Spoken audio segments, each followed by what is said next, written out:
This is a quick story on how these 8 guys were able to Fuliza for 450 million. And the story starts with one Mr. P. Mr. P had 2 things working for him. One, he had 14 gadgets by Safaricom which can register new lines. And he had the authority, I believe, to register new lines. 2, he had access to the National Registration Database.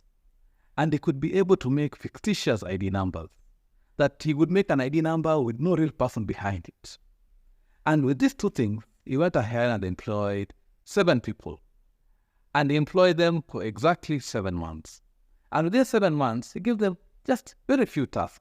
One, he told them, for every new ID number I give you, I want you to register 5 different lines. And once you register these 5 different lines, I want you to transact with those lines. Yes?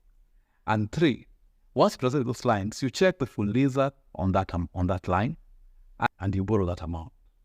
And so given that this amount which is borrowed is again used to transact with the 5 lines. And you repay one line, you borrow from another line, and with that, you get to increase your limit from one transaction to the next transaction. So the first month came in, and that's what they were doing, that they were paying from one line, borrowing another line, and their limit kept on growing month after month after month, until the day came, that is on the last day. By this time, they had over 133,000 lines registered. They had controlled over 450 million in Fuliza. And so they went ahead and borrowed over a maximum amount. Yes, one person borrowed 1,000, another line borrowed 2,000, another one 500, and all these lines, 123,000 lines, borrowed an amount, their maximum amount.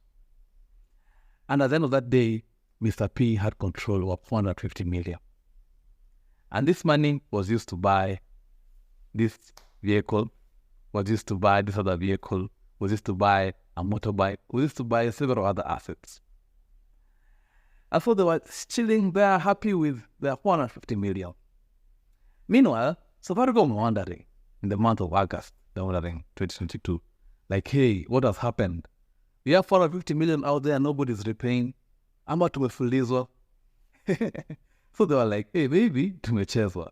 They went ahead to the banking fraud unit and reported this matter. The bank fraud was like, let's investigate this matter for ourselves. And so they investigated this matter and they went to Nakuru. And in Nakuru, they went to this specific house and they were able to find all these 8 guys over there. And at that time, they had 40 mobile phones.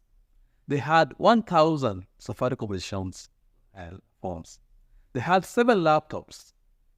They had so many other things over here. Let me just show you.